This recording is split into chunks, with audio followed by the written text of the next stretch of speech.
Welcome to the Penny Bloom Podcast. Ain't another place that has got more bombast. Romp past your mom, dad's listening to Tomcats. Talking everything that make you sad. We don't want that. We're here to make you smile. Put your mind at ease. Peace, love, and bloom, and always praise Keanu Reeves. This what we about. This some weeding now. We'll talk until we can't no more, and then we peacing out. Alright, let's go. Penny Bloom Podcast. It's the Penny Bloom Podcast. Penny Bloom Podcast. It's the Penny Bloom Podcast. Penny Bloom Podcast. Penny Bloom Podcast. Hello, everybody, and welcome in to the Penny Boom Podcast. Today, we continue our comic book movie journey through film with a milestone. 2012's The Avengers. It was released on May the 4th, 2012. It was penned by Zach Penn and Joss Whedon, directed by Joss Whedon. Which fucking sucks. I'm Colton Robertson. I'm joined by Joseph George. What's up, homie? Oh, what up, what up? Always a pleasure to be here, and always a pleasure to get in a fuck you to Joss Whedon whenever possible. Nice to open up this way, but don't want to discredit from the milestone we are hitting. This one is crazy. Putting yourself in the shoes of 2012 is a fun thought experiment for this one, because now this seems kind of deflated compared to the movies that we are expecting nowadays. With after Infinity War and Endgame, the game has just kind of been changed. But in 2012, this is massive. This is like the X-Men are the closest thing to come anywhere near this continuity, but this just kind of blows it out of the water. You have so many, I don't know. It's just a crazy cast as well to have in a singular movie, regardless if it is a superhero movie or Marvel movie. The cast alone is already nuts that it's even happening, and I think they did a really good job. It impressed me. I thought that I was of the mind that this was my least favorite Avengers movie, but I might be eating those words now. I'm not sure. If it is my least favorite now, I think there was some nostalgia. There was some Loki, Loki post Loki kind of thoughts, sure. Which was cool. And then just I don't know. I appreciated this watch a lot more than I have in the past, I think. But yeah, I don't know. Feeling good off of this rewatch here. Good. Yeah,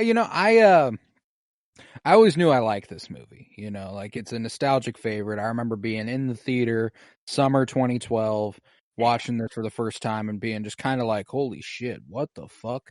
Yeah. There's some groundbreaking stuff to the child mind.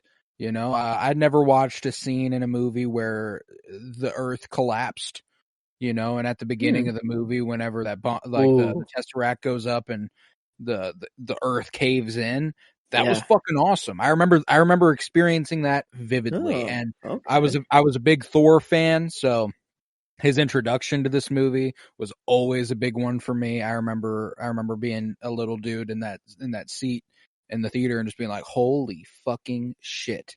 When Loki says, I don't mind lightning, but I'm not overly fond of what follows. Yeah. How aware were you? If you can remember of who was going to be in the movie, you knew Thor was going to be in the movie, or yes. So you knew all. There were no surprises in 2012, because it used to just be a part of the marketing. This character is going to be in the movie, not maybe this character will be in the movie. We'll see. It's going to be fun when he pops up. You guys can stand up and cheer. No, it was it was just we're going to market this movie with the characters that are going to be in the movie, because that makes sense. So even at 12, age 12, you were very aware of what was going on. I'm pretty sure, if I recall correctly, because that's a long time ago now, just a little over 10 years ago, 12 years ago. Fuck. Close to it now. That fucks me up. Shit. Yeah, that'll fuck you up, won't it? But it's that's half of our age, man. I remember seeing the trailers. you know, and I remember like there's nothing in the trailer that's like, I mean, the trailer for this movie, I don't know if you've watched it, is fucking hilarious. It's so intensely 2012, like late 2000s sort of thing. It's got like a rock song over it, like from that era, you know, it's perfect for that. But no, I remember being just kind of excited for it, you know, like the things that would get an audience reaction today would be like the little Thanos thing at the end. I didn't know who the fuck Thanos was. I didn't give a fuck. Yeah. I remember being like, who the fuck's this purple guy? You know, like, I was like, what is this? What are we doing? And I didn't even think that. I don't even know if I stayed for the post-credit scenes the first time I watched this movie. I don't remember them. Is it that common knowledge yet? You know? Yeah, like no. It's weird that like even at non-Marvel movies, I have this feeling of like, is there going to be a post-credit? You know? Like I'm like at the end of Ferrari even. Like I was like, wait. Is there going to be a post-credits? Like, I'm like, there's a lot of people that are still just sitting down, waiting, like just not getting up to leave. And I'm like, do they know something that I do not? I'm like, you know, and I'm like, what's going on? Has Marvel changed the game that much? But yeah, thank God we didn't get this look of Thanos the whole time. Thank God they redid that. Because, man, I don't know. It looks pretty 2012.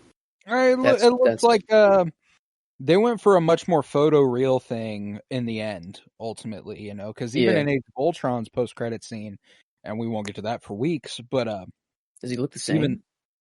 No, it's evolved. It's evolved, but it's not. Okay. It's not the photoreal one we get in Infinity War in Endgame. It's but it's somewhere between the two. Okay, I remember now looking at it. We're finding our way there, and you know, frankly, I don't mind. Like it, obviously, visual effects.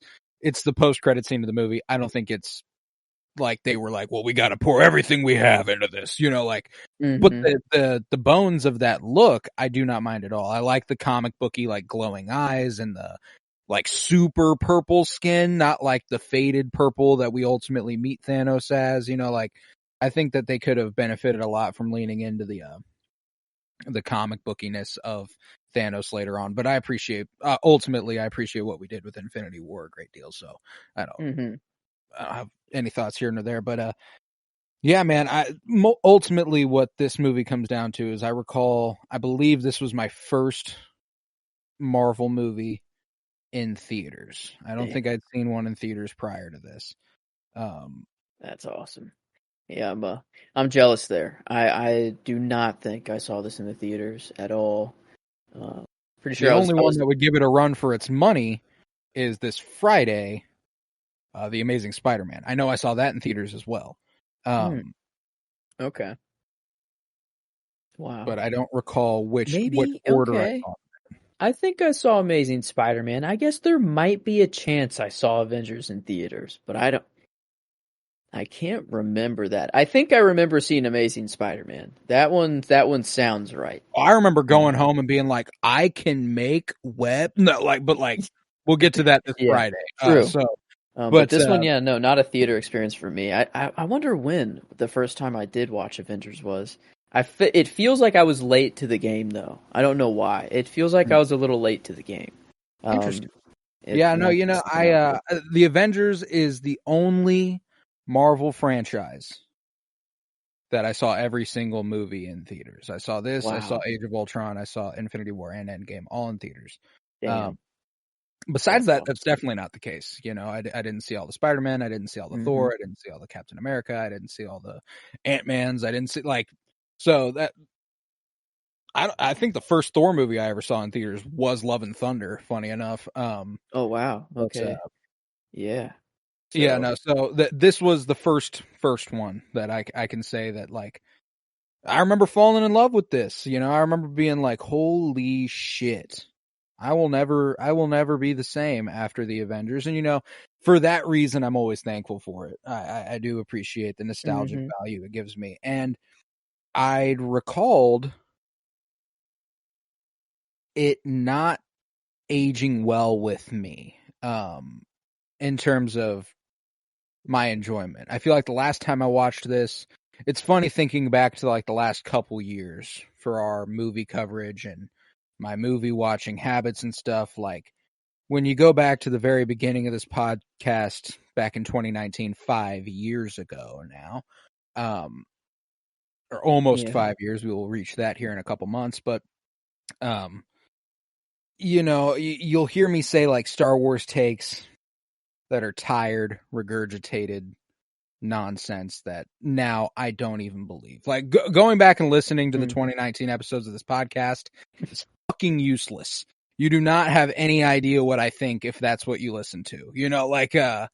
That's just, and obviously some of that's not fully the case, but like when it comes to like Star Wars takes, my position has evolved a great deal. When it comes to Marvel takes, my position has evolved a great deal. And even within just the last couple years, the way we've ramped up movie coverage, I've even had shifts there where I've had the like, just turn your brain off, enjoy. Who cares if it's good or bad?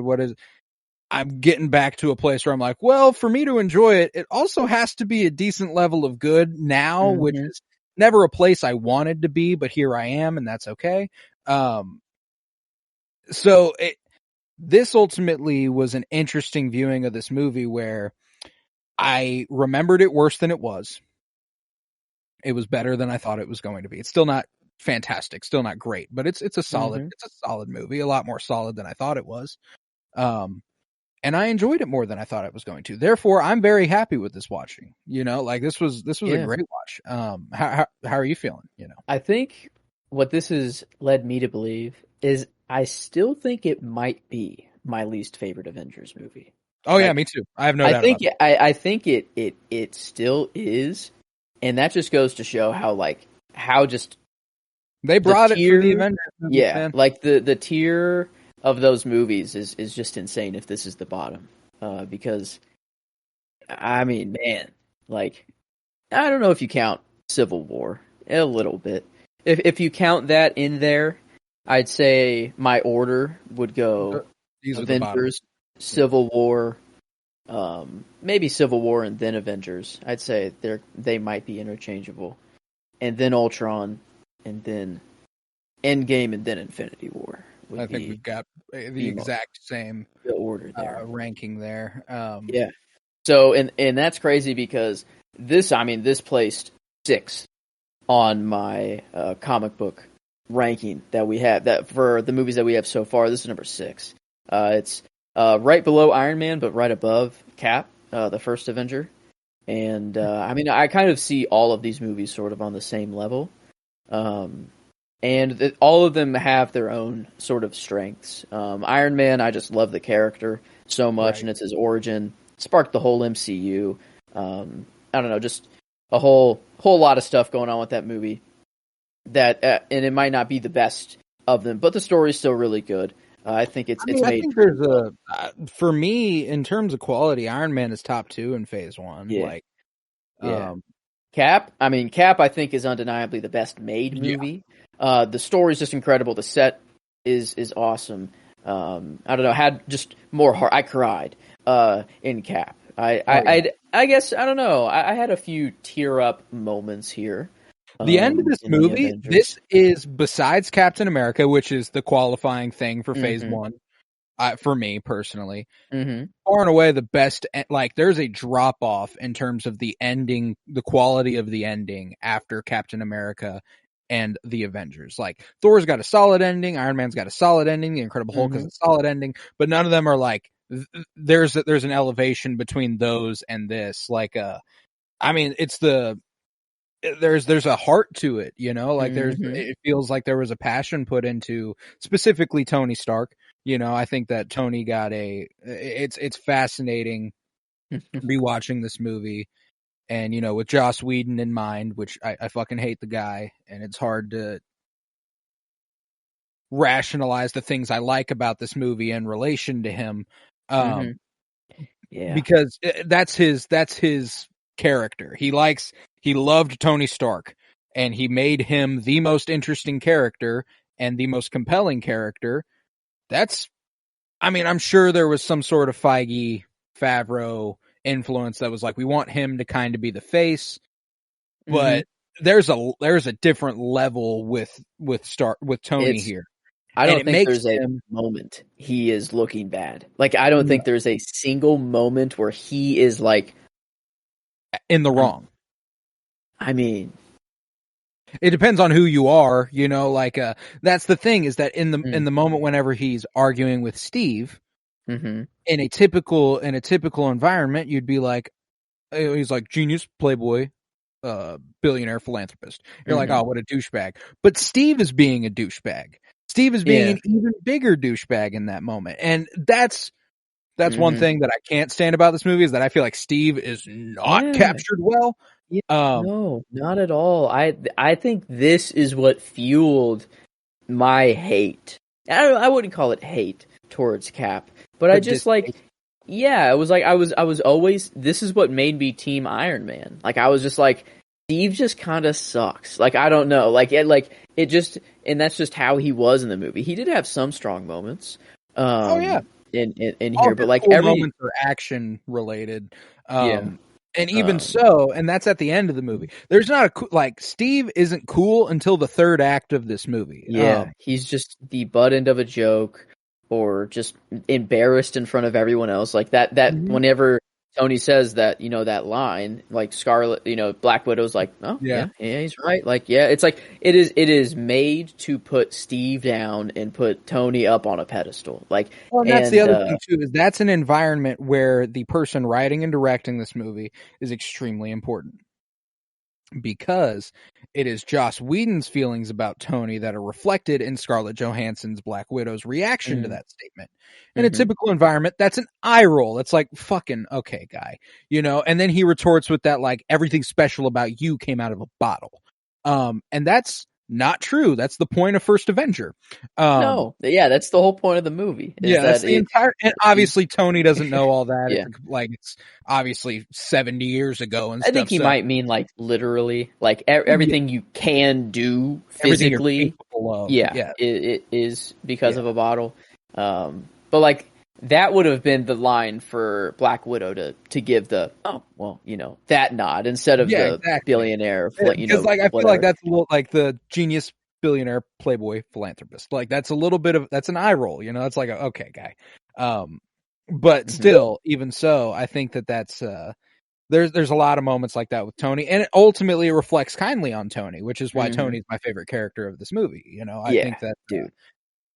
I mean, come on. I'm already in the Iron Man boat, but goddamn, did they make Tony shine here? Like, whenever he's like meeting with Bruce for the first time, you know, and he's like, finally someone who speaks my language. Whenever they're just, you know, throwing all those quantum, you know, terms around, and everything.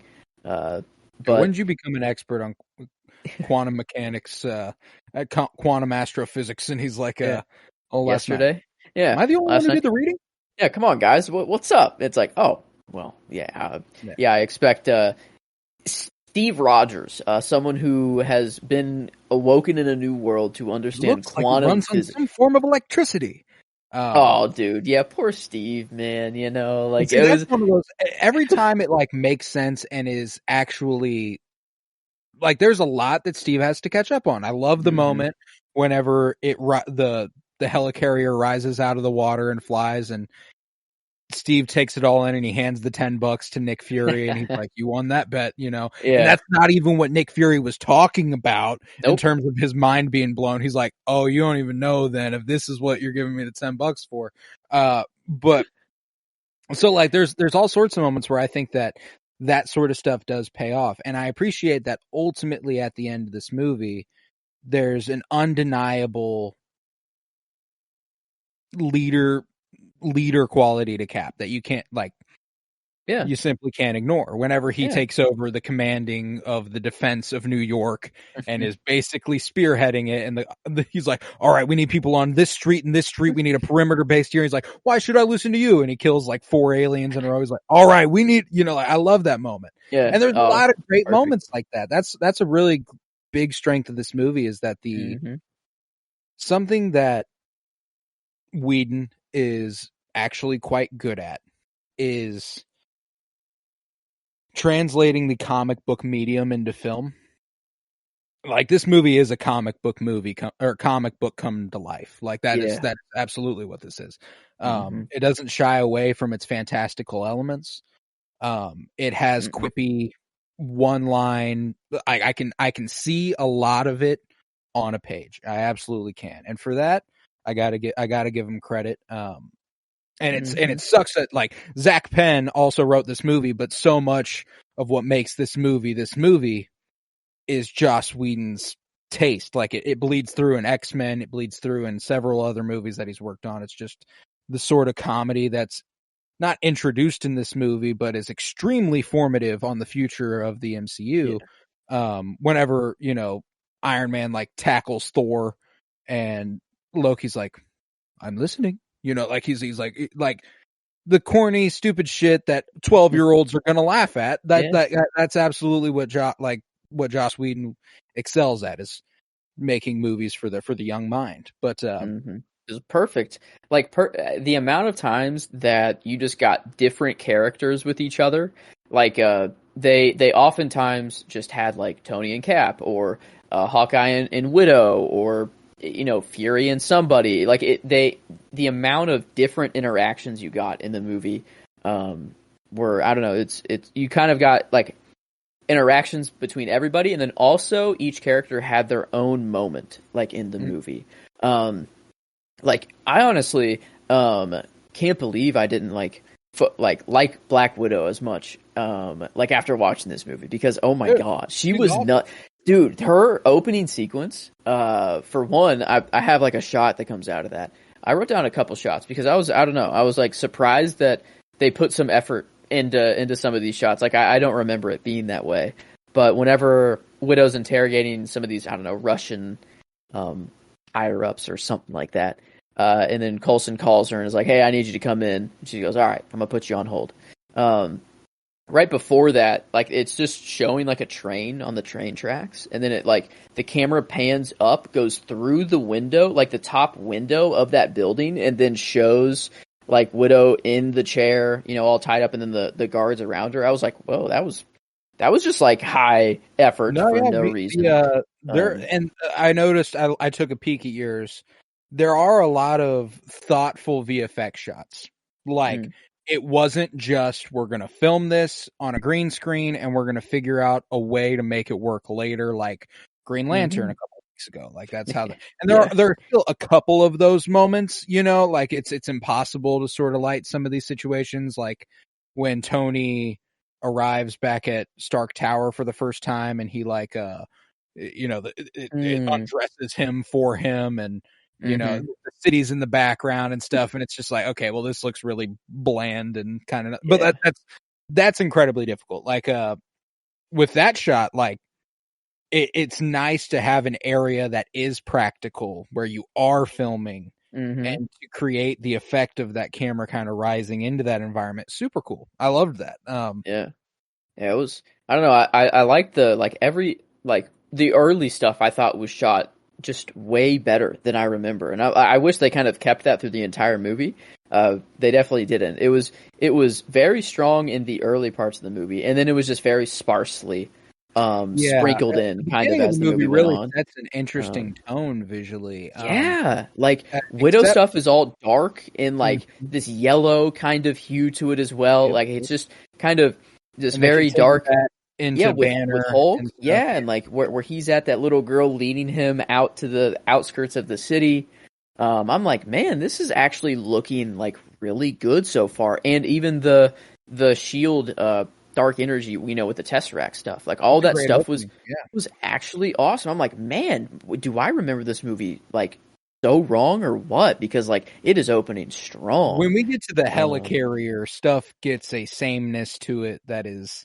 Yeah, and frankly, the Battle of New York is also visual effects wise astonishing. Like it's incredibly well done visual effects wise, but it's all very overhead, washed out lighting. You can't. There's hardly any shadows. You can't really tell where like it's just it is what it is. But yeah, I mean, like I would say the first act of this movie, because even it's poorly lit and it's hiding some VFX for sure, but it still looks compelling. The fight between Thor and Iron Man, preceded by the conversation between Thor and Loki.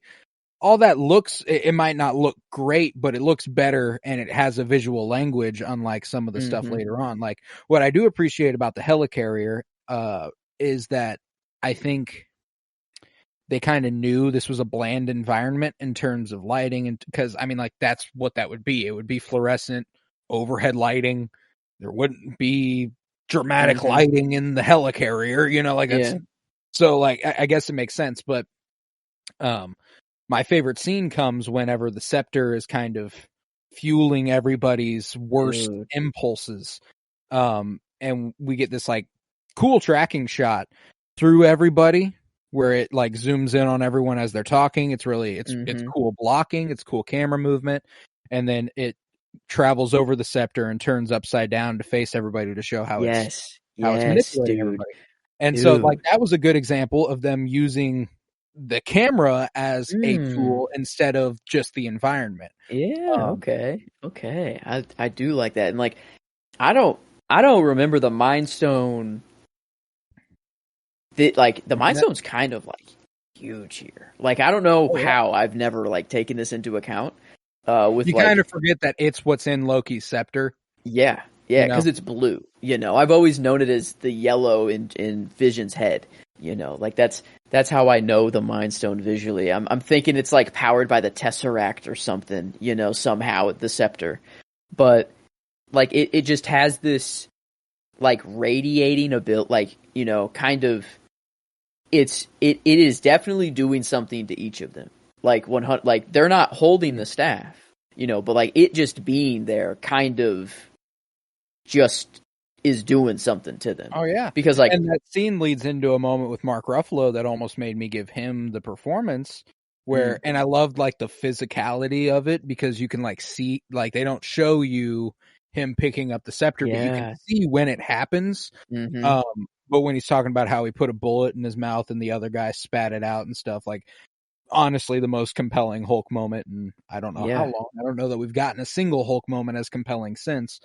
Age of Ultron has a couple good ones, but beyond that, it was incredible. Like the performances really make everybody stand out, and I'm not giving credit to the writing and the direction on that. Like that was everyone. Yeah, everyone. Yeah, was like the writing. The writing is solid. I it's a surprisingly well written movie, I think. But you know, I think it is the actors who really distinguish each of these characters because, you know, like I said, while there's a sameness on the helicarrier, like a lot of the comedy has a sameness to it. Everyone has kind of the same brand of humor. There's no real standout personality wise beyond the extreme traits.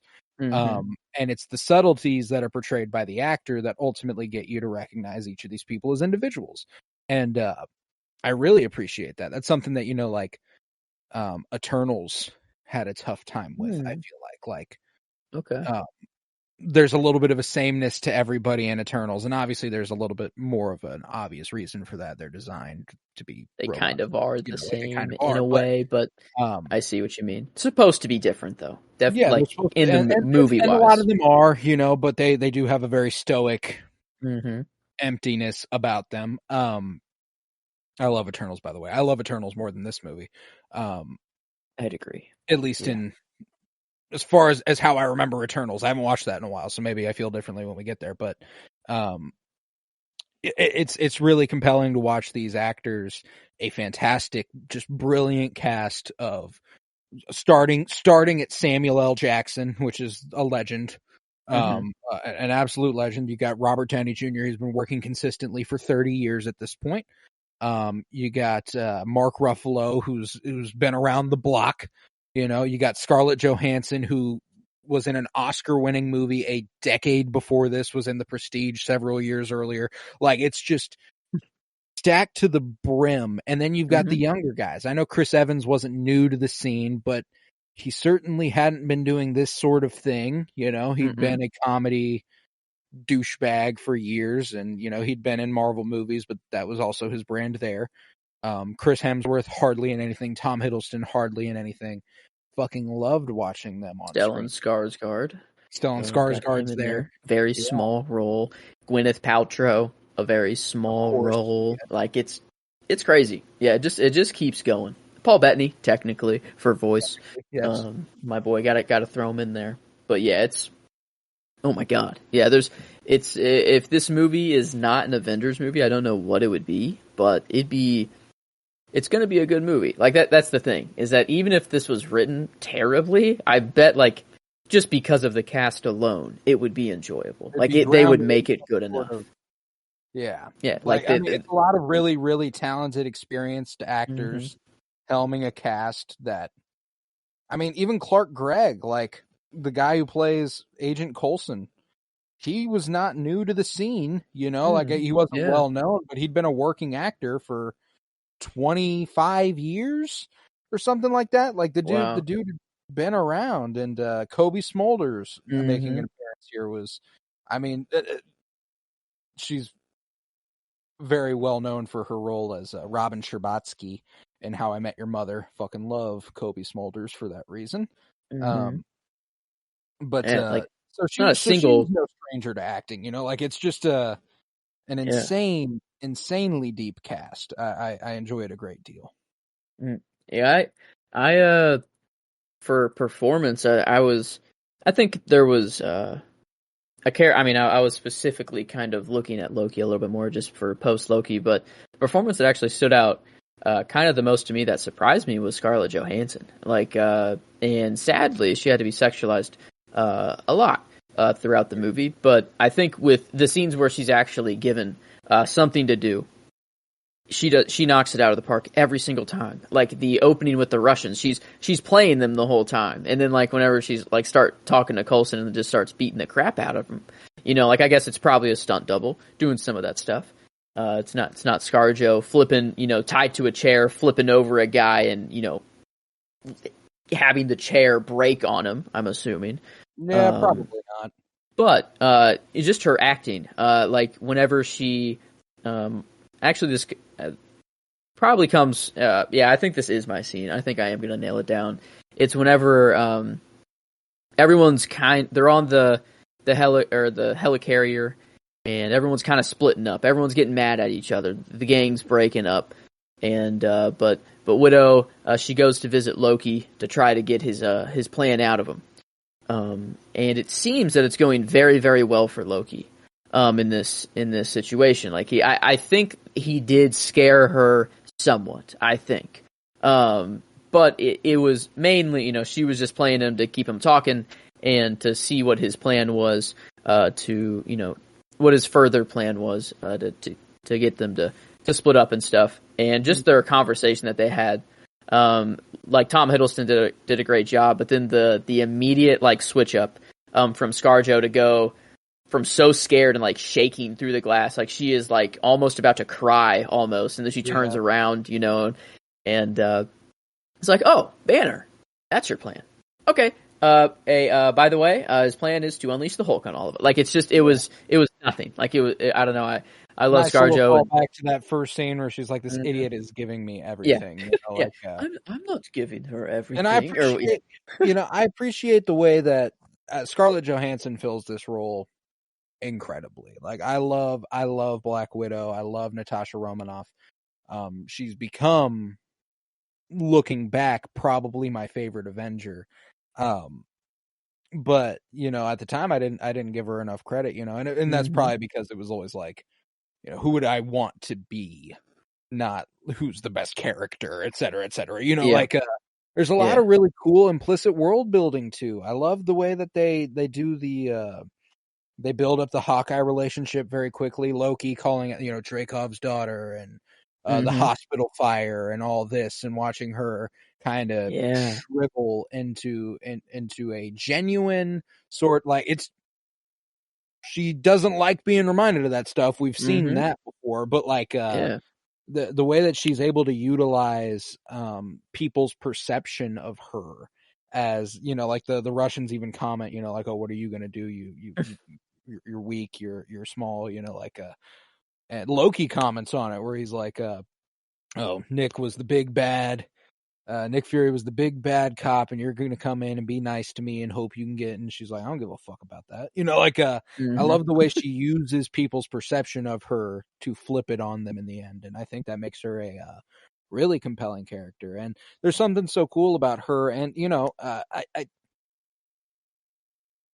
for the sake of this conversation, I'll say Hawkeye right now. But like in that final battle, it's normal fucking people.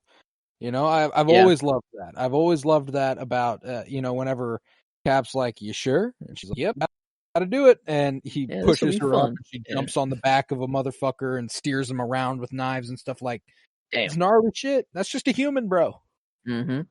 That's just Widow. Just with the will to do what needs to be done. Yeah, I don't know. Ever since seeing her in Asteroid City as well, I've just always taken a much closer look on ScarJo. Just after joining the West family. But I had to go with her for performance, and I don't think I explicitly said, but I did go with RDJ as Tony for the character as well. I don't think there's really another choice to go with character wise. Honorable mention, I was gonna maybe go with Phil Coulson. Just because, I don't know. I realized, like, I always knew he died in this one, but like he's the literal avenged. Like he is like the death that like sparks the team to actually come together, and like Fury, gives a little white lie, but I think it's not harmful. Like this is it's a very the spirit of the thing, exactly. It just gives the message that Fury wants to give them without any words necessary, pretty much. It's like, these were in his pocket so like, I wanted to ask though, if they were in his locker, they weren't bloody. So did Nick Fury grab the cards, go over to Coulson's blood pile, or I guess there's a lot of blood around the helicarrier at this point. There's a chance it's not even blood, That's like, fair. Yeah, he is a spy. He is the spy. Someone calls him, I think. Like, he's the spy. He's like the spy guy. You can't compete with this dude. But yeah, no, Tony was just kind of on a different level this movie, though. He was, I think you're right in the Joss Whedon effect of that he thinks of himself as an RDJ type. So he wanted to get as many slam dunks from Iron Man as possible. But you get a lot of interesting foreshadowing, from Cap. Like, you're not the guy to make the sacrifice play, blah blah blah. And Tony even right away, he's like, no, I would just cut the wire or whatever. He's like, there's always a way out with you. You're not thinking the right way. And I think the sacrifice play everyone thinks about for Tony is his snap. And him actually he makes one at the end of this movie. But like they had no idea that he could make it back. Like, and in fact, they thought he wouldn't. Yeah, exactly. Like Cap says, like, that's a one-way trip. Yeah. And Tony's like, well, this is just what has to happen. It's like a Dark Knight Rises. Batman's, taking the nuke away from Gotham. It's autopilot, whatever. And I think a lot of people always, like, they're like, why didn't Tony just let go of it before he went through the portal, whatever? And it's like, well, his goal was to take out, like, whatever like, I think it was to do as much damage as he could on the other side, and not just kind of send it through so that it didn't blow up Manhattan. I think the goal was, one, let's not blow up Manhattan, but two, and end this fucking thing. Let's this is a nuke, so they go. It makes a star, and seeing a nuke blow up in space for one was like pretty sick. Like, I don't know, like it's one thing to see one on Earth because it's a very scary, like it's a very like little too close to home. It's like I'd rather just not visualize that in the first place. But when it goes off in space and like it's just aliens, it's the Chitauri. And there was something that occurred to me too. Post Oppenheimer and RDJ fucking with the nuke and stuff. Like, it's funny to think about, but like even furthermore, isn't it astonishing and a little horrifying that even in works of fiction, a thing that is capable of ending intergalactic war exists on our on our planet, and we've used it on our planet. Like that's and it's as easy horrible. as sending a single jet up in the sky. Like that's the crazy thing, is that like it used to be it had to be in this massive silo on a rocket, like a fucking actual rocket. Now it's just a tip on the end of a missile. It's just like you can put it on anything. It is a scary thought, but seeing one blow up in space was pretty cool. Because it's cool. You're making a star, with the nuke, and like it's just kind of they belong in space. Stars belong in space, so it just kind of feels more right. And it is also very nice that it kills the aliens that were just wiping out humans. Like, I mean, like they had they landed on Earth and just instantly started shooting, so like there's no like Skrull empathy, or there's zero. Like there is zero empathy whatsoever for this race. So you're like, Tony blowing them up is just all good. Well, and it also becomes clear that they're not technically alive. Are they like robots? Oh yeah, I guess I've never really put much thought into why blowing up that ship means all of them just die. Or like it's like a hive mind thing, I guess. That's what I'm going. Like I'm guessing with a mind stone thing. Is it like a mind stone thing? They were the one who gave it to Loki, so maybe their race is just like that's been their relic that has like propelled their race. Maybe. Yeah, I don't know. It's just it's got to be a hive mind sort of thing, because they are living entities. They're real. They're living creatures. But like, it's fascinating to see that happen. So very Phantom Menace ending whenever they blow up the command ship and they all the droids shut down and stuff. Like very similar vibes there. But man, I don't know. I found myself quite enjoying this movie, and I thought that a lot of the performances really stuck out. For my favorite performance, I'm going to have to go with Harry Dean Stanton as the guy who finds Hulk. Wait, the guy like, you fell out, buck ass nude. You gotta. Are you an alien? You know, from outer space. No, I'm not. He's like, I have no fucking clue how they got Harry Dean Stanton. Dean Stanton. Fucking legend. This dude's been acting since the 50s. Like this guy's been around. Wait, what? And this time when I was watching it and he popped up, I was like, because I've gotten into a lot of older movies and stuff in recent years, and so like when he popped up, I was like, is that Harry Dean Stanton? What the fuck? Wow. Okay. They really did assemble the Avengers for this movie. Oh yeah. He's one of my favorite. Like he's in one of my favorite movies of all time. One of my favorite looking movies of all time. Paris, Texas. We've talked about it before. Gorgeous movie directed by Wim Wenders.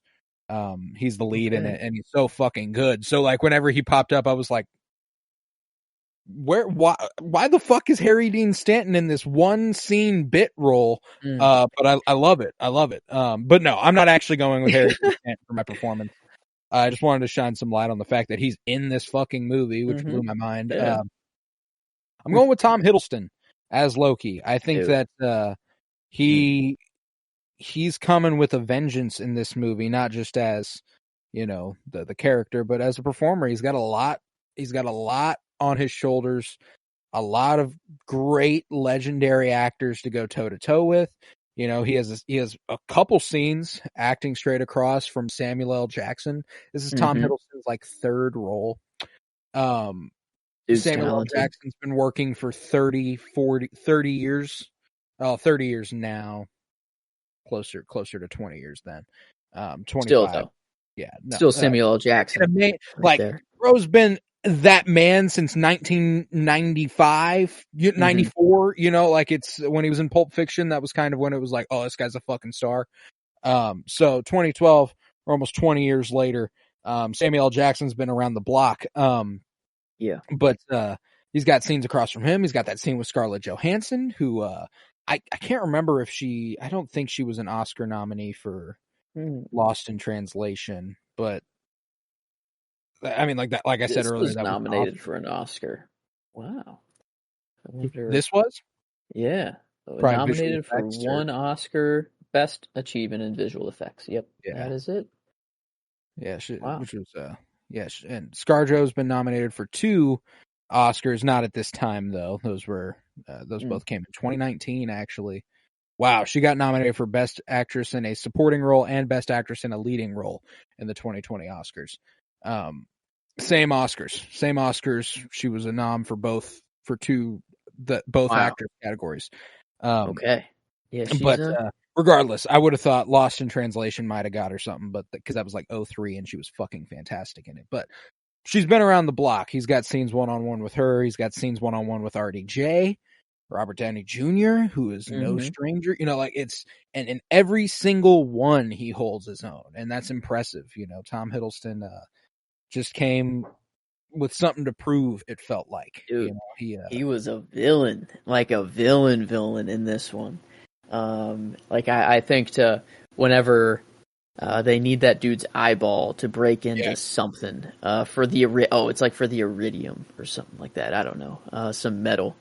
And he he shows up in Germany, wherever they are, and just walks in there, slams that dude down on the whatever that ancient kind of pharaoh. It looked like some ancient table, and then just kind of, I don't know what that machine did, but it took like a scan of his eye, and like relate it to Hawkeye, through the same thing. And then whenever judging by the sound, I took it to dig into his socket and then spin a lot. Yeah, like it took the eye out and then scanned, it cut the eye fresh out and then just scanned it, I guess, and like a text message over to Hawkeye. Here's this guy's eyeball. But whenever he goes outside and is like, kneel before me. Yeah. And all you humans, you're just made to submit. You're just He's oh my god, natural state. That old guy standing up. He's like, no, I love that. Not to people like you. And he's like, there are no people like me. And he goes, no, always men like you. Yeah, and funny that it's a German dude telling, and I think Loki that's this and Cap coming in and making light of that. I think that's a huge thing for Cap there. Like, it's supposed to be a character moment for Steve that they don't make a lot of, but there's nobody last time in the I world was in who's Germany willing to protect. I love that. He said last time I was in Germany and there was someone speaking above all the others. It didn't end so well for him. What did he say? It was it didn't go so well.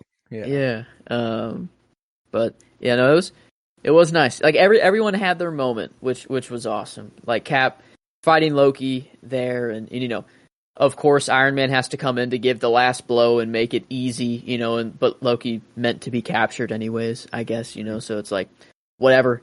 There, gotta have a plan of attack. I have a plan. Attack. I mean, hard. Iron Man was kind of sick. Like he wasn't as much of a douchebag as he normally is. He was just actually kind of cool the whole time. I think that there's and that again is reflected in Joss Whedon's feelings about the character. He doesn't think of Tony as a douchebag, and therein he doesn't come off as a douchebag. And I think that at this point in the character's story, I think it's fitting that he's actually not as douchey as he's been. It's a little bit more of the characterization I would have liked in Iron Man 2. But he's been Iron Man for a little longer. People know he's been Iron Man for a little longer. He's fleshing out his ego in other ways, like a tower with his name on it. It's a whole other game. But I think that he really comes off as, he's full of himself, and he's clearly full of himself. But what this movie kind of states is that he's earned that and more. I think that's kind of like they're expecting you to give him a lot of leeway because he is that guy. Yeah, he did. And especially after this movie too, this solidifies it hardcore. Dude threw a nuke through the portal, saved New York, saved the Earth, basically. So I mean, it's I think this is why I was so on Iron Man's side, is because that is how it is portrayed in the movie. You are kind of not meant to hate Cap, but meant to just kind of be like more on Tony's side, than Cap's more times than not. And like the thing is, like, everyone is agreeing with each other, basically. You know, they're all like, yeah, Fury's doing something fishy. I don't know. There's something else going on here, but excellent setup for the Winter Soldier. Just wonderful. I can't wait for that movie. Winter Soldier. Yeah.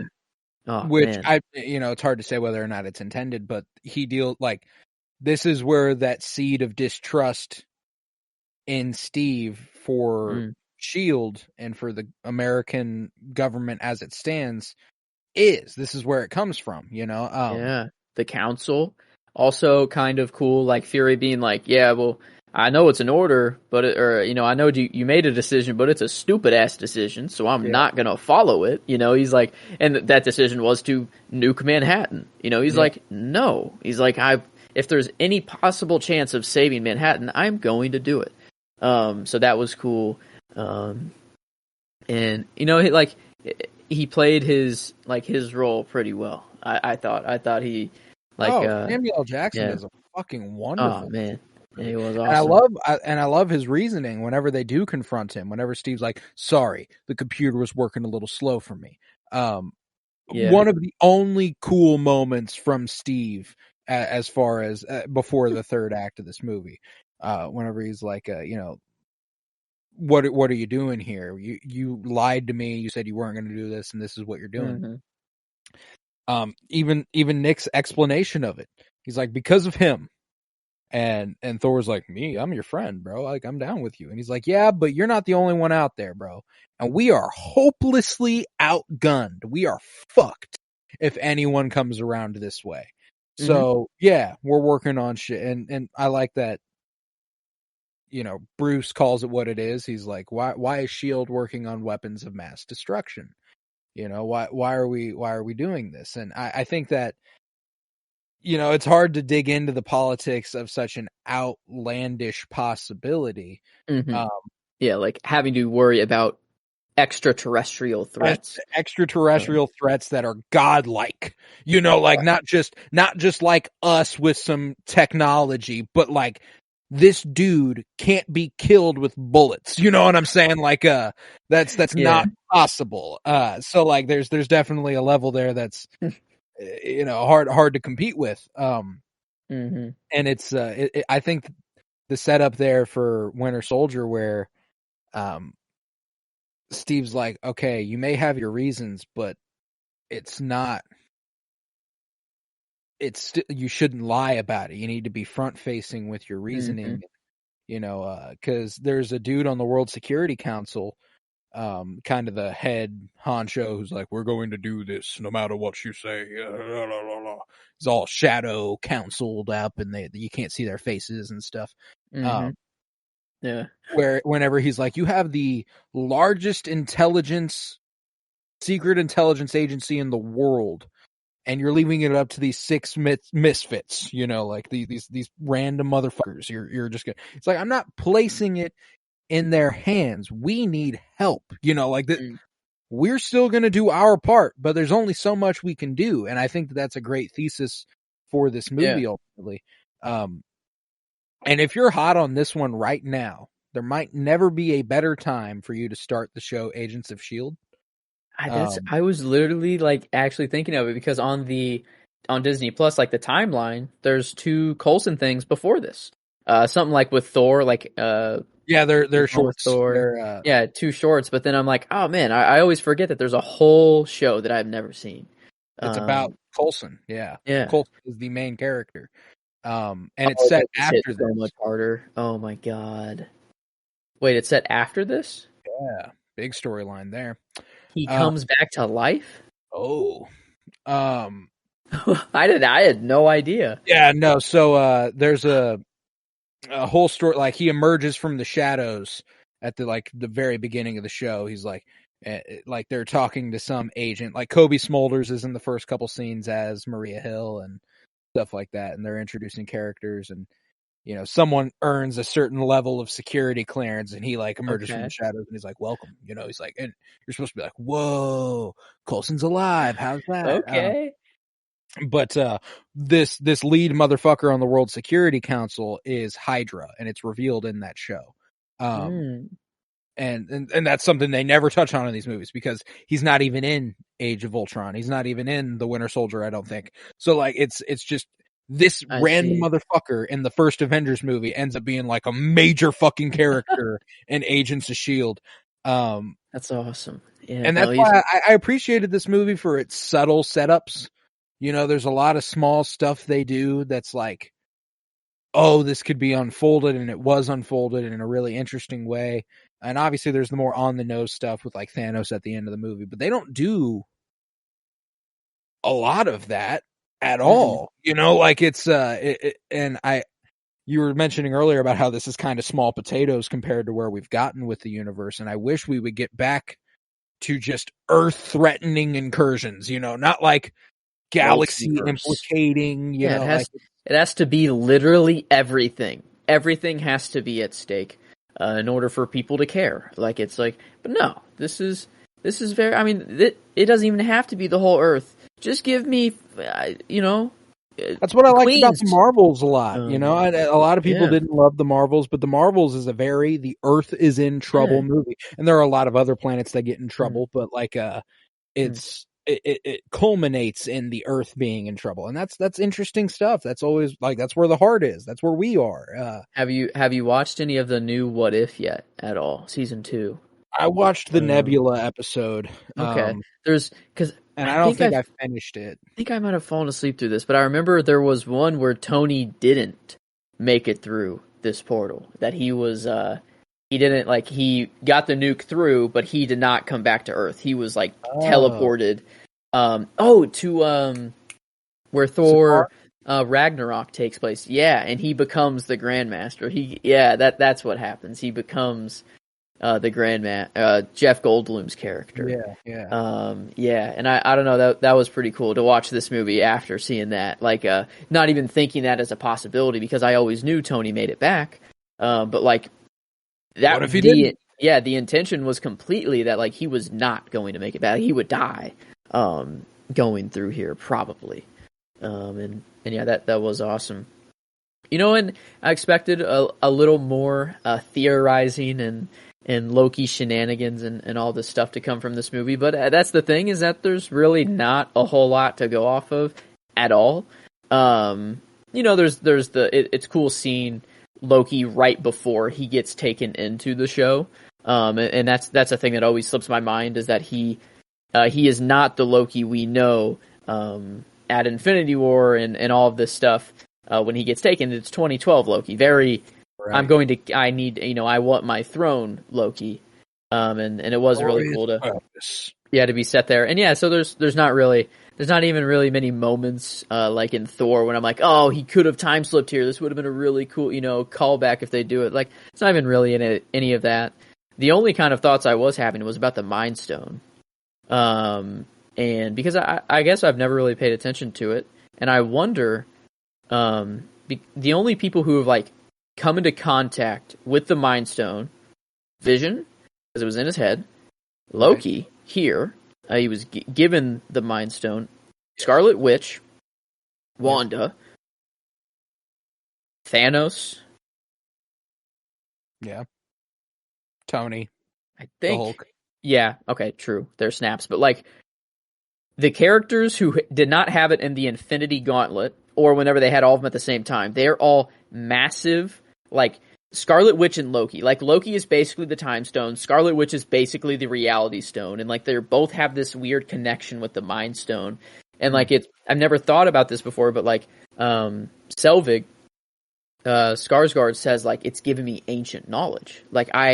I've learned so much because of the Mind Stone and the Tesseract, I guess. But I'm assuming the knowledge comes from the Mind Stone. Yeah. And so, Loki can kind of do a Westview sort of thing with controlling people, and it got me to think of when Wanda's in Westview, is she using? Oh, the Mind Stone isn't there in WandaVision. No. He's dead and it's gone. Yeah, and no, but that's what she says to Vision, is that he is constructed of the part of the Mind Stone that lives in her. Yeah, because it exploded onto her. Yeah. So where do they put the Mind Stone back to? The Mind Stone, I believe, did it go back to the scepter? Loki's, and then because they put it back in 20. Yeah, because they have the fake. They have the fake stone. Oh, it's been destroyed. Thanos used the stones to destroy the stones. Oh wait, but then after the time heist, they had to put all the stones back. Oh, but then they would still be destroyed by Thanos? Wait. Yes. The time travel mechanics of Endgame are always hard to reckon with. Yeah. Okay, because I was wondering where the Mind Stone would go back to, where they place the Mind Stone. If it was just back in Vision, back into Jarvis, or back into the Scepter, right, or whatever. But I don't know. I thought it was that was the only kind of cool, interesting things that came from this, is that maybe down the line they have some Mind Stone connection or something, because Loki and Scarlet Witch seems to be a pretty massive character. Loki seemingly to become a pretty massive character as well. And I think it'd be really funny I think it'd be really funny if Wanda's just dead. Yeah, man, they were building her up so crazy. That's why I'm led to believe that it's not the case, which is part of why Scarlet Witch, like that, not just a variant of, I don't like this. There's only one Scarlet Witch, right? Like across the multiverse, there's only one Scarlet Witch. Is that the idea? I'm pretty sure that's what they were implicating. Yeah, it feels like she is reality, Loki is time. I have a feeling that whenever we get to these big end game, the end game of whatever will happen now with the Kang changes or whatever, I feel like it will be that is the power level that people will have to be at for the threats that we're facing. We will have to have Thor's is it Hope or no Love or Love, just her child. She's like eternity. She is the embodiment of eternity, and also Thor's daughter.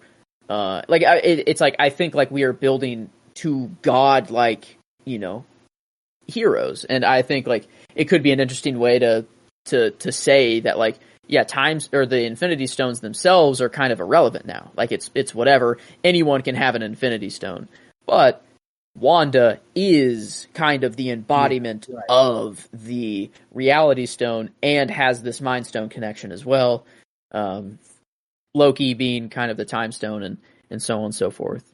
But I don't know. That was kind of the only theorizing whatever thing that they could maybe go off in the future that I got. But yeah, man. I don't know, closed in, very just Earth. I don't know. I thought it was just very singular for the movie.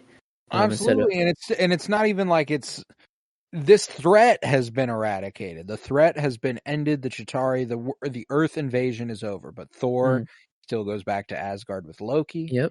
And Cap still has this distrust of S.H.I.E.L.D. And him and Tony have become friends. But that's sort of it's interesting to see their differences in the way that they don't exactly click, they don't exactly mesh, but they get the job done together. It is funny to see, Age of Ultron takes place after the Winter Soldier, so after Hydra has revealed itself to still be around. Yeah.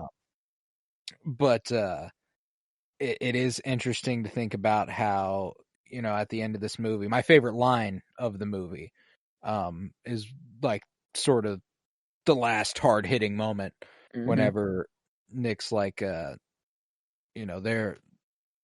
there are heroes and they'll come back and you're letting them all go, you're letting them all split apart. What's gonna make what if we need them again? What they'll be here. How do you know? Because we'll need them to. I loved that. It's just a nice little.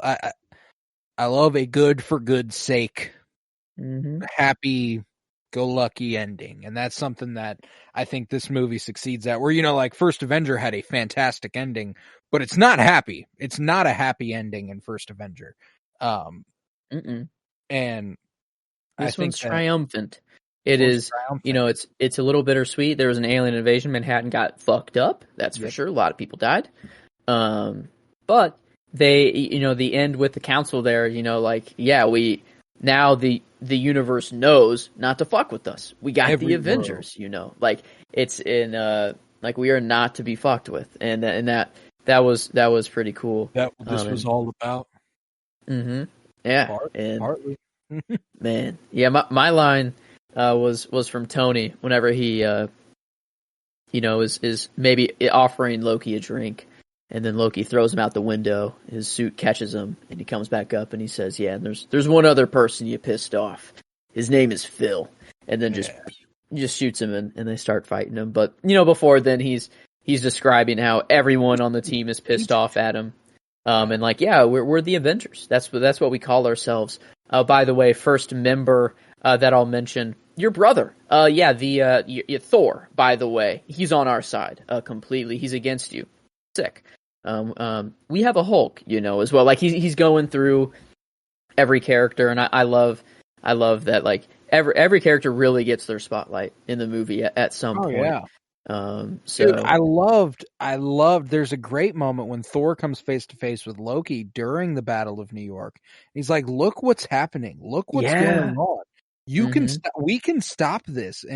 And again, brilliant choices by Tom Hiddleston, where he looks around, his eyes fill with tears, and he's like, "It's too late. There's nothing I could do anyway." I loved the way that it plays on the themes of Thor, where he even says it so much, I lived in your shadow. I existed in the shade of you for so long. So it's time for me to have my throne. And it's fascinating to think about the Loki we know in Loki coming fresh off of this moment, this conversation with his brother, essentially. Which is like Thor being like, "Do you really think this will end with you on a throne?" He's like, "You really look at what's happened. You think they're gonna want you to lead them after this?" Excellent. Obviously, they couldn't have planned it at the time, but just stuff that pulls through, and you're like, "Oh," because he does end up on a throne. Yeah, the most important one there is. But as far as we know, so fucking cool. But, there was a great little line that I know was absolutely intentional as a callback in Infinity War. Whenever Tony goes, "What just happened?" And Steve says, "We won." The same line is said at the end of Infinity War, and he says, "We lost." And it's just a heavy hitting. You just love to see it here. Man, I love that. He's like passed out. Hulk catches him after he falls back to the portal, and Hulk just gives a roar to wake him up, and that's what Tony's like, "What the fuck?" He's like, "What the hell?" He's like, "Oh my god," because the last thing he remembers is seeing a nuke blow up in space and the Chitauri get destroyed, which was that's my shot. By the way. Dude, my god. It's a shot of him inside his helmet where he's got this red glow coming through his eye holes.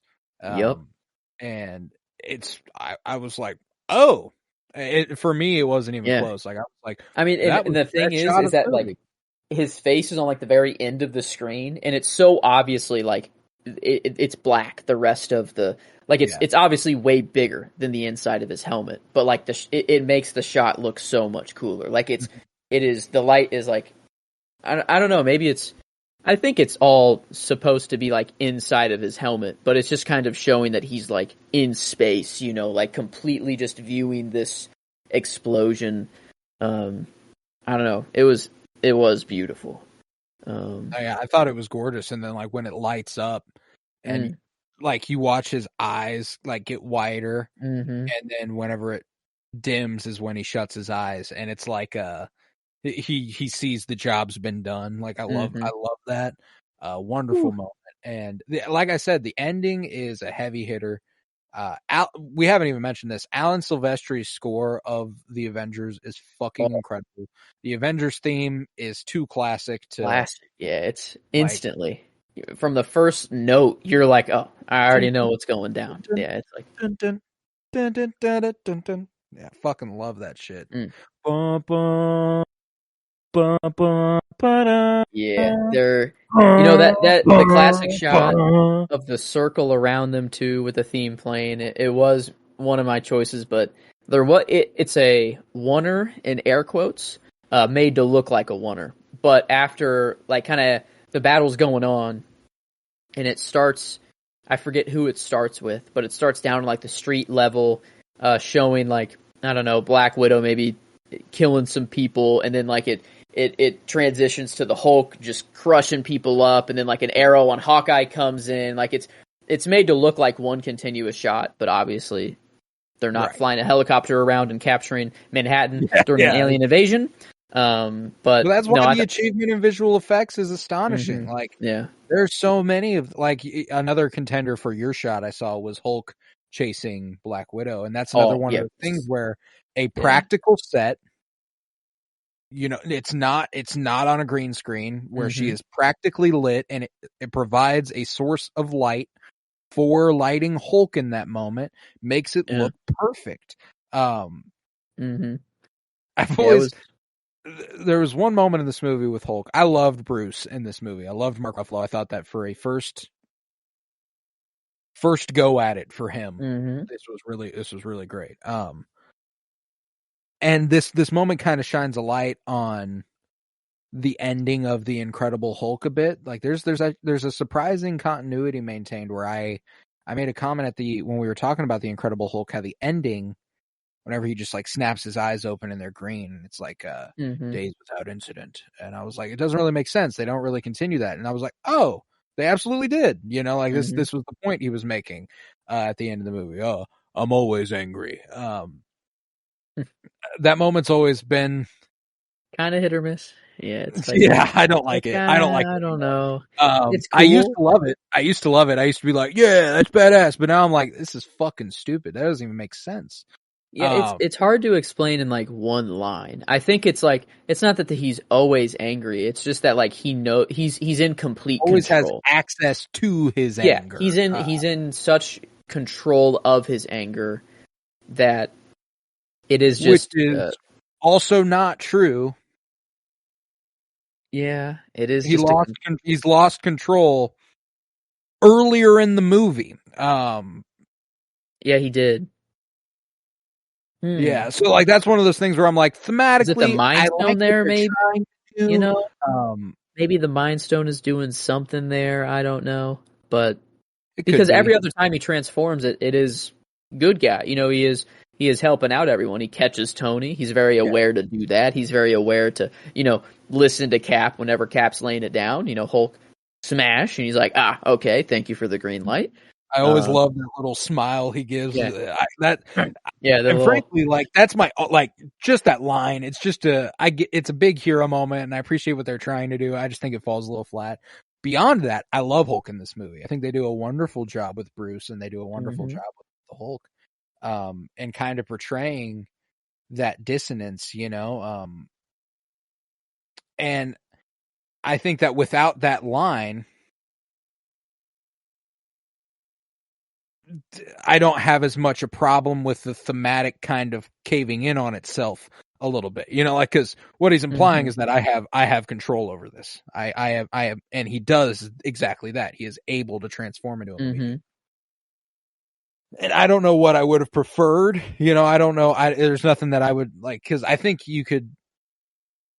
I don't even know. Because I think the moment's cool. I think you can still have that moment where he shows perhaps that he's gained control of it, but he seems to imply that he's had control. Like, I'm always angry. I've got this shit. So like it's a tough line to toe, but I think that they do something cool with the Hulk where it's impossible to control. Like in the state that he's in, obviously it's like Professor Hulk and stuff. But it's just it's not so simple as that. And Yeah, and I guess before, whenever he was full rage monster, everyone was very heated. Everyone was getting, like, throwing jabs at everyone, in that moment. Like, it was a very stressful, not clear what to do situation. But whenever a Chitauri worm, space worm, I don't know, whenever that's just coming at you, I think it's pretty clear. He's the goal is moped. Yeah. Yeah, what is... Yeah, he just pops up. He's like, "Hey guys, what's up? I'm here." From Dean Stanton, like he had to get there. That's true. He was just dropped out of the helicarrier. Yeah, who knows where? He didn't just get dropped. He jumped and destroyed a jet and just fell because he just destroyed the jet that, like, it was the SHIELD agent that was just like, "Hey, get his attention." And then so he just jumped out of the helicarrier, destroyed the jet, and just fell. It wasn't even, I thought it was... Well, that's the thing, too, is there's a really cool little comment from Harry Dean Stanton there, where he's like, "No, it looked pretty intentional. You were awake when you fell." I think it is implying that Hulk does want to protect people. He just has impulses that lead him the opposite way. I think he's like, "No, I think you meant to fall here. I think you knew what you were doing." Yeah. Okay. Huh. Big, green, and buck-ass nude. Yeah, that was awesome. I had no idea that was like a well-known guy. Fucking rocks. I love Harry. That's awesome. He passed away a few years back. I think it was in 2017. But and I hadn't been familiar with him at the time. But coming to learn of him I actually had a interesting little double feature for Harry Dean Stanton literally yesterday. Because I finished Twin Peaks, and then I watched Twin Peaks Fire Walk with Me, the prequel movie, and he's in that. He wasn't in the show, but he's in the movie. And then I turned on the Avengers, and I was like, "What the fuck?" For this small, very strange role. Yeah, he always plays a little bit of a weirdo. This is like the most normal he's ever been. That could have been the Stan Lee cameo, right? If any, like that, that's what it felt like. Lines for that, And he was playing chess. Oh, dude, I thought he was playing chess with Ian McKellen at first. I was like, "Is that fucking Magneto?" I'm like, "Hold up a second." But then no, I think it's just some random old guy that he's playing chess with. I also love that little broadcast at the end, that little conversation, like whenever the chick who Cap saves and she's like, "Oh, I want to fuck Steve Rogers." Yeah. If I could see him right now, I would. I just want to say thank you. That's all I'd want to say. I mean, and frankly, can't blame her. I mean, damn. Come on. I have a feeling Steve or Chris Evans is looking a little bit more like the Steve that they had to get a body double for in the first Avenger come this time. He's even had a longer time to get a little bigger. There are times when he's just sitting there where I'm like, Jesus Christ. He's just punching the bags, dude. Yeah. Holy shit. Yeah. What an unreal physique. Dude is built bigger than Thor, almost, which is he is a human on super serum that appears to be a god, at the same physique as a god. So yeah, he's doing all right. And I love the way they the power scaling. I love whenever Thor hits Steve's shield and Uru meets Vibranium. That happens. They're like, "So we're done here." But then we also see that Thor is capable of blocking a punch from the Hulk. And it's like, so would Steve be able to fight the Hulk then? Is that what that means? Yes. I don't think they ever actually do that. It's completely shock absorbent. It is. It could take. If it could take Mjolnir, that's infinite. That is infinite. And that's what's interesting too, is that getting into the physics is obviously sketchy, but they learned it in Spider-Man. They talk about it. Because the shield is shock absorbent doesn't mean that he is not capable of. He has to be able to hold it there and not move it. Thor is bringing that fucking. You want me to bring the hammer down? Nope, not his hammer. He loves his hammer. Bad idea. There were a few line deliveries by Robert Downey Jr. that I just fucking love in this movie. Yeah. Obviously, doth mother know you weareth her drapes? That's a good one. Apparently that was improvised by RDJ also. Yeah, whenever Pepper calls Coulson Phil, he's like, Phil? No, his first name is Agent, actually. He does have a lot of classic. On a less funny note, like one of my favorite line deliveries of the movie, it was one of the more hard hitting moments, is whenever Jarvis is like, "Shall I call Pepper Potts, sir?" And he's like, "Might as well," Like he's ready, like he's resigned himself. Doesn't pick up, dude. No. Yeah. Like, why did they actually make that decision? She's just so focused on the TV. I mean, I guess like she's worried, and like it makes sense. She's watching him on TV, worried sick about him. Yeah, for some reason I remember her picking up, and I thought it was some Slumdog Millionaire moment where it's made to look like she's not going to get to the phone, but then like she picks up after the camera cuts off or something like that. But no, just no. Yeah, I mean that is an interesting choice. Obviously, I would have liked, but I think it builds up that hopelessness a little bit. It builds up that tension. Like you're like, oh no, like he's alone. Yeah, he's never going to speak with Pepper again. His last moments are going to be spent solitarily with Jarvis. Not even that's it. Not even Jarvis. He loses connection because it's his because the call cuts off immediately, and then all of his Jarvis stuff shuts down because it's all on Earth. He uses satellites and all the Earth technology. So whenever he's through there, it is just the metal. Like that's all he has in his arc reactor. And I thought, oh man, it was a great moment. I think maybe her not picking up actually does work better to make him truly feel like he's alone. It's hopeless. But it's this balance where it's hopeless for him, but great for everybody else, I love whenever he goes through and everyone goes up like, and you get that look at Nick Fury where he's just kind of like, damn, and that was the guy that I decided wasn't fit for this. I love whenever when the nuke's on the way, Fury immediately calls to Stark. He's like, hey, Stark, you have a nuke incoming. Like he knows who to call. I mean, I guess who else is going to be able to take... But then that even further makes you go and I love that as soon as the actual problem presents itself, they have to go, well, Jesus Christ, personalities don't really fucking matter, do they? We need Tony Stark. I appreciated that sort of, and there's a few things that are interesting continuity wise, that they don't address at all, and I'll be interested come Thor the Dark World specifically to see or recall if they address it. The Bifrost. Thor just shows up on Earth. I think Loki has a line. He says, how much dark magic did they have to conjure up just to get you to Earth or something like that? Oh, I didn't hear that. I think, he said something along those lines. And I was like, what? Wait, what? That's an option they have? They have dark magic, I'm like, yeah. Oh, I guess Frigga could have, maybe done Frigga something. Does have some magical abilities. Mm-hmm.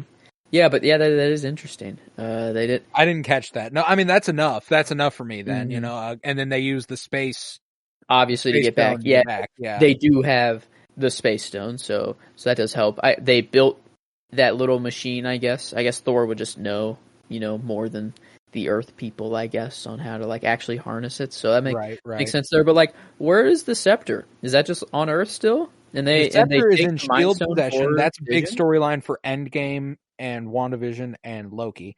Because they take the Mind Stone for Vision, right? Like that for Age of Ultron. Yes, and it's because Hydra. It's what they're recovering at the beginning of Age of Ultron. Whenever they're all teaming up and storming that Hydra base, they are getting the scepter. That is the point of their mission. Okay, I see. So it was stolen. So, it was just Hydra. Stolen. It's in Shield's possession, and some of them happen to be Hydra. I gotcha. Okay. Yeah. I'm all squared away. That's where, because I believe that what Steve does in Endgame is that he just goes up to the bald guy, and he's like, I'm supposed to take Loki. I'm supposed to take the scepter somewhere else. And he's like, what are you talking about? And he goes, Hail Hydra. He whispers in his ear because he knows he's Hydra, and he's like, oh, okay, yeah, sure, here you go. Okay. Right. Okay. Because, yeah, and then, okay, and that's what sparks the whole Ultron thing. Oh, with this, we can put a suit of armor around the world. Yeah. So, okay. I'm excited for Ultron now, man. I mean, I'm always excited for the Avengers movies. They're big milestone markers, for what this genre has become, or is at all. And like, I was happy with this, much more happy than I thought I would be. I'm very pleased with it. I think that my distaste for Joss Whedon has kind of painted my liking for his movies in a very negative way. Now with Joss Whedon's Justice League, that's just a truly horrible film.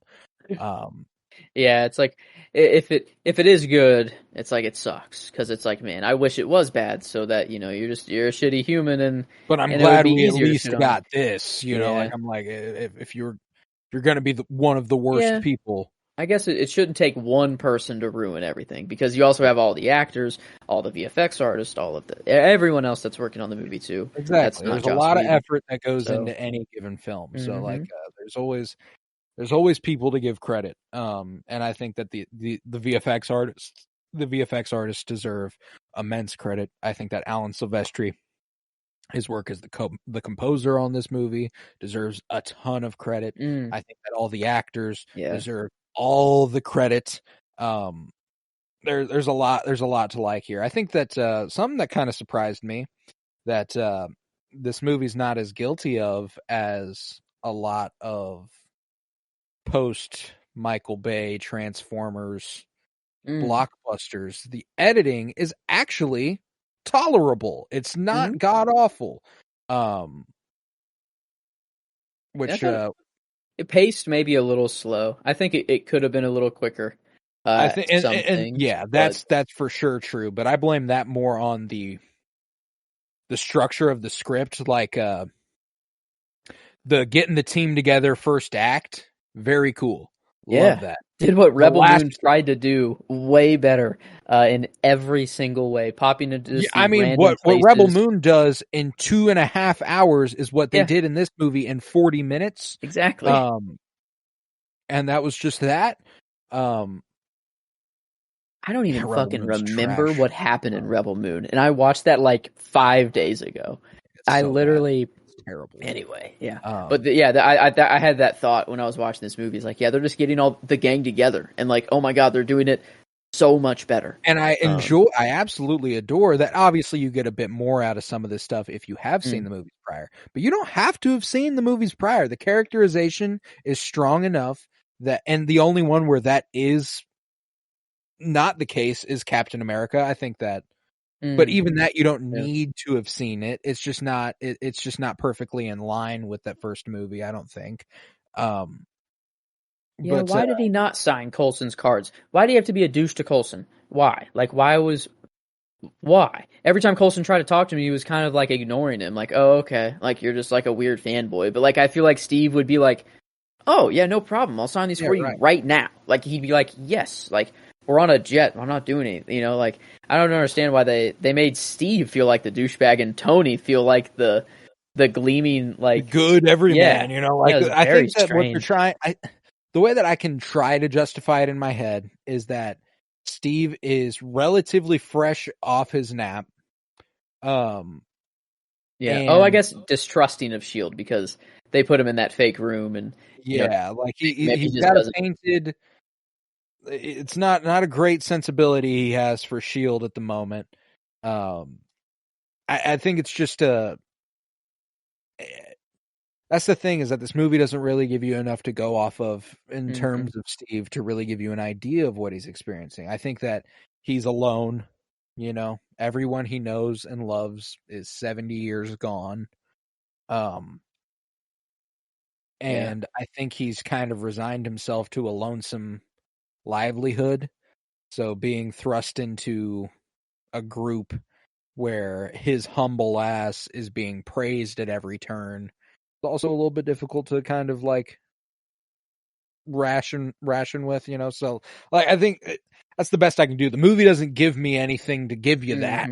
It's just what I would expect Steve Rogers to be like. That's the best I can do with it. But no, man, I Yeah. like this movie a lot more than I thought I would. It didn't place quite as high for me on my personal ranking of our comic book movies. Out of 46, this fell at 14. And after the conversation, it could probably climb. What's above it? It's usually after our conversation that I feel a little bit better about movies too. I think that it's anywhere from 11 to 14. I could like this as like that's kind of a section of this for me. V for Vendetta, Spider-Man 2, Iron Man, The Avengers is the order I have it in right now. But like when it comes to V, like I'd watch this again before V with ease. I agree. But yeah, I've got it right below Iron Man, same as you. I've just got Iron Man a little lower, and right above the Incredible Hulk. Okay, yeah, I got Incredible Hulk is at 16 for me. Same here. And yeah, that's crazy because it is. I do have it above Spider-Man 2. I have it above Thor. I have it above V. I have it above every X-Men movie for me. First Class, I might have to actually think about it. First Class is just actually really good. Yeah, I've got it below V, Spider-Man 2, Thor, 3 different X-Men movies. Below V. Okay, I see. Yeah. So I've also got it below X2 and X-Men. As far as Phase 1 is concerned, this is 4 out of 5. I've got First Avenger, Thor, and Iron Man above it. Only Incredible Hulk below it. And I think that given my surprising likeness of Incredible Hulk, it kind of speaks to just how strong Phase 1 was. Out of 46 movies, all 5 Phase 1 projects fall in my top 16. All 4 of the 5 fall in my top 10, and then only the Incredible Hulk drops to 16 there. So, yeah, 3 out of the 5 are in my top 10 as well. Yeah, I do like Phase 1. No, 2 of the 5. A whole lot. Thor is I see Iron Man, Avengers, and Cap kind of all on the same level. I like them for different reasons. But then Thor would be the one that I can comfortably place below those 3. But I still like it a lot more than Incredible Hulk for me. So I dig that. Yeah. I dig that. Okay. Yeah, no. Phase 1 ends up coming out for me. The first Avenger, Thor, Iron Man, The Avengers, Incredible Hulk. I'd stand by that ranking. How they fall within this list, that's a little bit more complicated. There's a lot of stuff there. But fascinating to look at the top 16 right now. And be like, all right, 5 MCU movies, the only 5 MCU movies as of yet. 2 Spider-Man movies, 3 X-Men movies, 4 Batman movies. Wow. And then a Superman and V for Vendetta. Yeah. It's wow, mine are all very new. The only kind of older movies that I have are Superman, the OG, and Mask of Phantasm. Those are my 2 oldest movies in my top 16. Everything else is like pretty post, I think, 2000. Well, Batman Begins, what year is that? Yeah, that's post 2000, I think. 05. Yeah. Oh yeah. I think I'm comfortably post 2000 here. Yeah, I've got Batman Returns also in that category. Okay. The pre That's at 17. Right outside. I've got it at 15, so. Okay. Wow. A couple spots above there. I love how we are getting some differences now in our comic book. Yeah, the longer we flesh it out, the more that the less the rankings will vary a bit. But 46 movies deep in this project, and we will continue it this Friday with Blaine Rezach for The Amazing Spider-Man. That's right. And I'm very, very excited. It'll be his first time on the show since Batman 89, which was almost a year ago. I actually made an appearance on his old show. I think it's Lost Media now, MCU on Repeat, where I discussed the Avengers with them. And I know you discussed Age of Ultron with them as well. That's we had a couple appearances over there. I'm fairly certain you can't find that podcast now. I think it's gone, but we did appear on it, and that was a lot of fun. And I'm excited to have him back. It's been too long, and I'm excited to have him back. He's a huge Andrew Garfield Spider-Man fan. This is as everyone should be. Absolutely, yeah, absolutely. So he'll definitely be with us for The Amazing Spider-Man and The Amazing Spider-Man 2, whenever that comes about. That's probably still a few weeks away. But yeah, so we'll be back this Friday with that. We gotta rate this one first, though. We haven't even given it a rating. Oh shit! Jesus. Yeah. We're just a lot of praise, I guess. I think it'll do well, though. For the most part, yeah. Yeah, not. I don't know. Let's see. Enjoyment wise, Iron Man and Cap are in the 9.25. Iron Man 9. Thor is 8.75.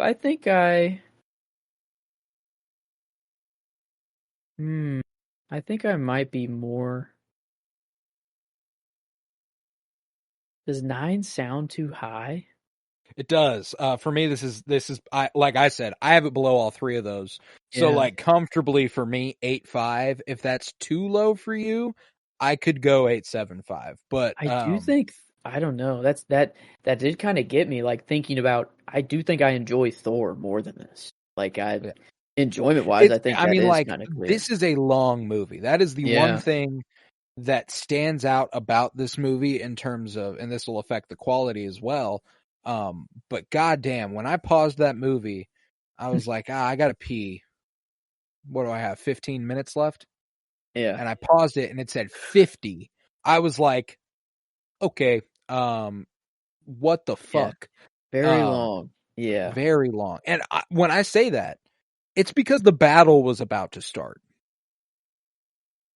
The third act of this movie is the battle. Yeah. And I mean, like, it's a big, epic battle. Nice. The second act is just kind of could have been sped up a little bit. There's some good stuff in there. There are very good stuff in there, but great character beats, great little moments. My favorite scene came from it, but it takes its fucking time in the second act. Yeah. Okay. So I think then 8.75 would be the ceiling, I think, and I don't think I could tie it to Thor. No, I mean, like, I'm comfortably at an 8.5, and that's my ceiling. That's my personal ceiling. Because I don't think we have anything at an 8.25 or an 8.5. I think we have 8.75s and we have an 8. We don't. Yeah, X-Men, that was an 8. I think I'm enjoying it more than the first X-Men. I have just more history with the Avengers. Yeah, I'm like, I don't, but that's because it's for different reasons. Like, X-Men being at an 8 makes more sense than this being at an 8. I think that this goes north of that, even though I enjoy X-Men more. So, like, when we rate stuff, it's all very complicated on a personal note. Like, I have a logical side and I have a feeling side, and this is supposed to be the feeling side, but you can't help but get a little logical with it every once in a while. I think it's closer to X-Men than it is Thor. So you're willing to throw an 8.25 at it? I think so. Yeah. All right. I'm with you. That's where I'm chilling. So 8.25 there. I was worried I was going to have to talk you down a bit. I'm glad we're on the same page though. And then critically here, let's see. 7. Is it made? Yeah, I was like, Iron Man, that's a 7.5. I think Iron Man's better made. Cap is definitely better made. That's a 7.75. So we would just be putting a 7 would be putting it below Batman 89.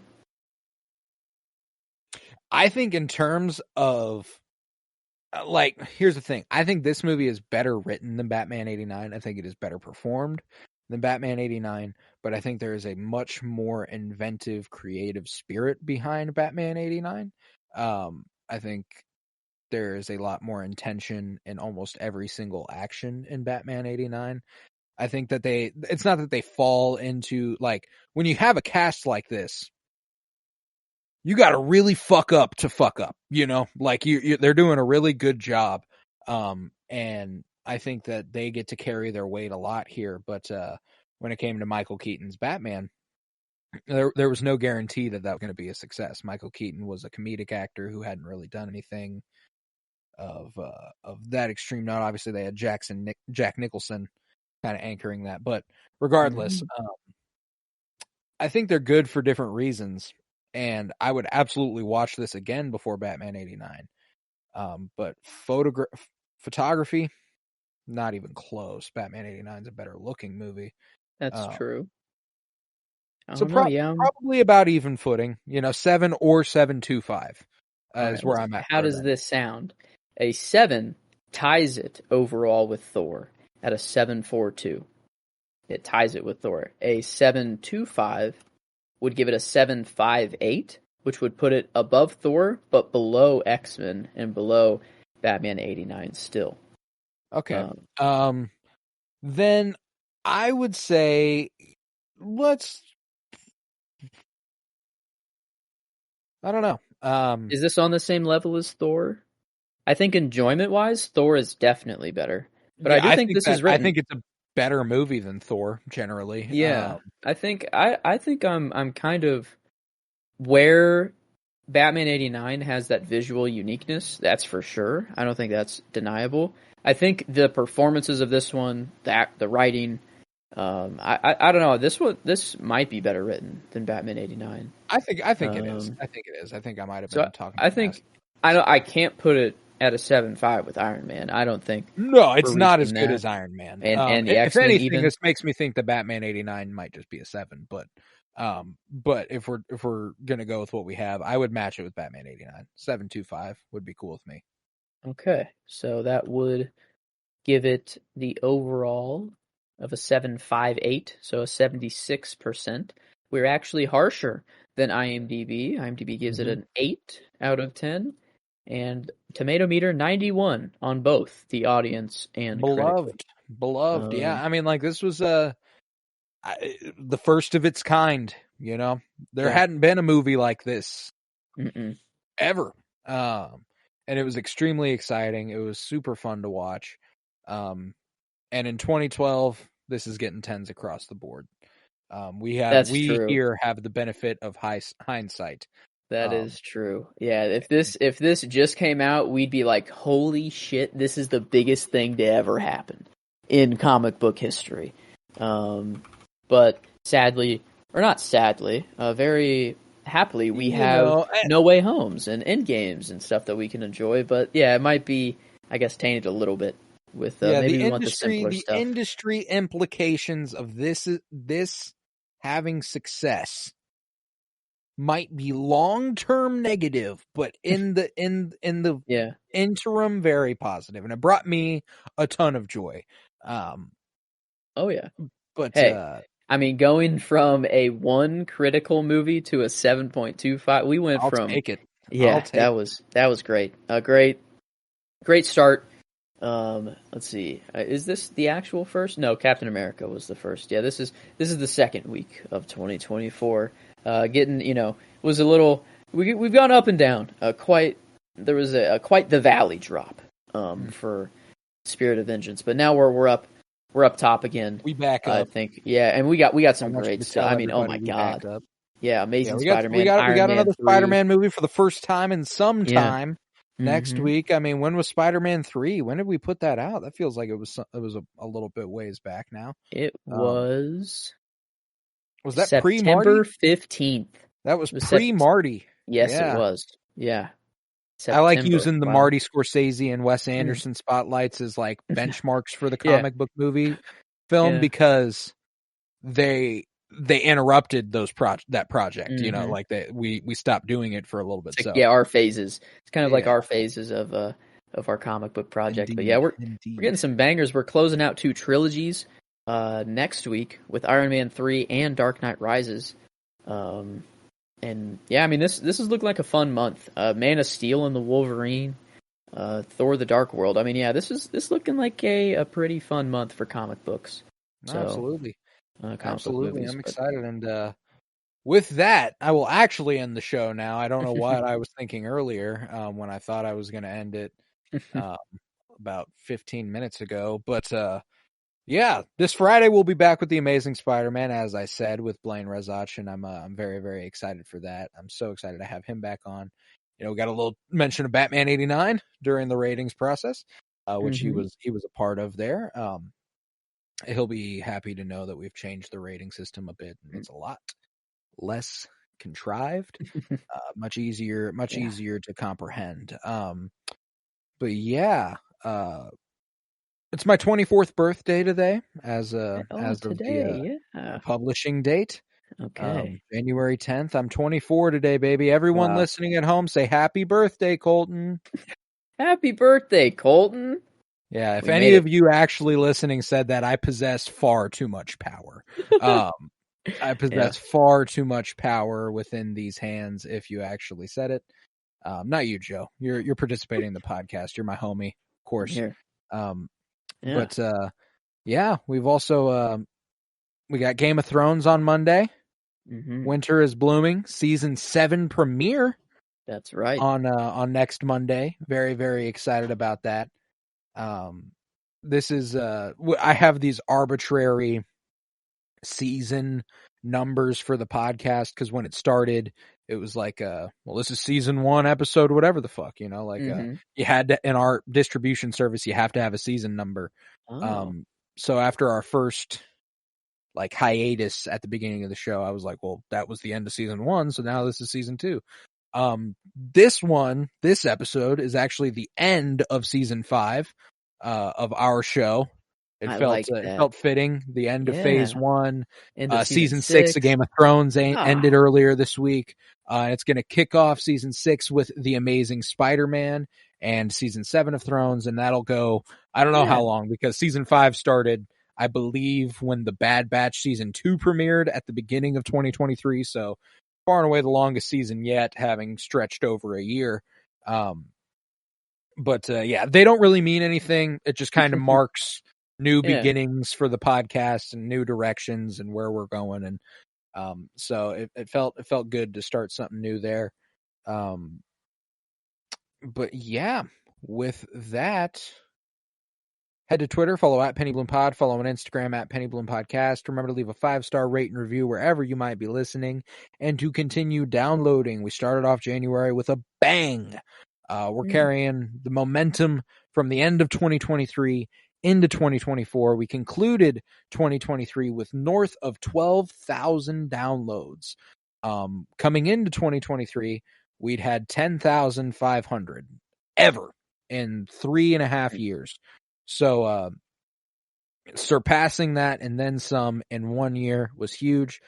I'm thinking my goal this year, if we reach 12,000 and some change for 2023, I think 15K is a good mark. You know, slight growth. We can't possibly expect the same level of growth. Yeah, we're not going to double our entire downloads again in a year. We've reached it. If we do, hey, I invite that. Yeah, that'd be incredible. But we've reached a point where it's starting to it's leveling out again in terms of consistency. We're not seeing giant spikes randomly. The spikes, I can kind of tell when they're coming. So I'm thinking 15K, great goal for the year, and I would love if it started with you guys listening now to the Avengers, to the Amazing Spider-Man on this Friday. If you can go back and keep downloading even our previous episodes, you know, you don't have to just download the stuff we've got coming after this. Go back and download episodes. That's usually what boosts our numbers like crazy, is whenever someone's a new listener and they're like, oh, I'm going to go ahead and download all these. That would be huge. I love that. It makes me feel good. It gives me endorphins that I know I shouldn't rely on, but I somewhat do. Very interesting. I've been looking at our YouTube analytics recently too. Now that we have a lot more data in for a little bit, our audience is pretty much split down the middle on YouTube, male and female wise. It is like a slight edge to the female viewers, actually. 51, almost 52%. That's always how it's been. Interestingly enough, I recall, and you know, there's something to be said for the fact that phone plans are usually in a parent's name. So like if you look at our analytics on like Spotify or Apple, our audience is like 90% middle-aged women. Which I doubt is the actual case, but I would appreciate it if it is. Happy to provide you with entertainment.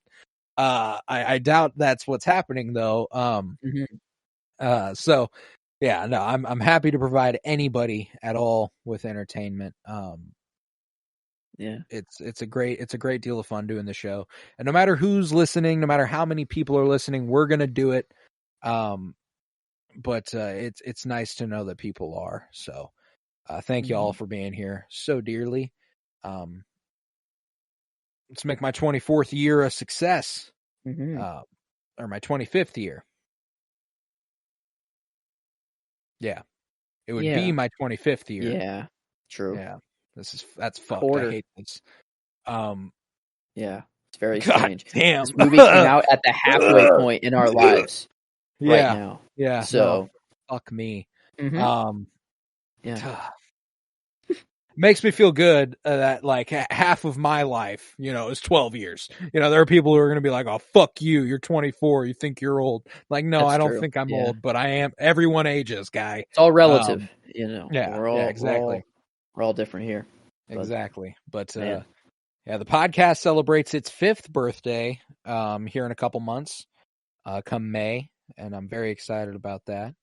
But yeah, in the meantime, like I said, basically just comic book movies and Thrones for now. I'm hoping to get a 2024 in review episode or 2023 in review episode in as soon as possible. Not sure when. I'd like to get more, like, as many of the heavy hitters under my belt as I can before doing something like that. I still got a few to cross off. Haven't seen Godzilla -1. Haven't seen Poor Things. Haven't seen the Iron Claw. There's just some big ones that I would love to see, but I haven't had the chance to. So you'll get a 2023 in review episode whenever we're ready, even if it won't be as relevant. But yeah, I was Colton Robertson. I was joined by Joseph George. Thank you very much, homie. Oh, thank you for having me. Always a pleasure to be here. Oh, and it is always a pleasure to have you. And remember, peace, love, and bloom. And they'll be here because we'll need them to.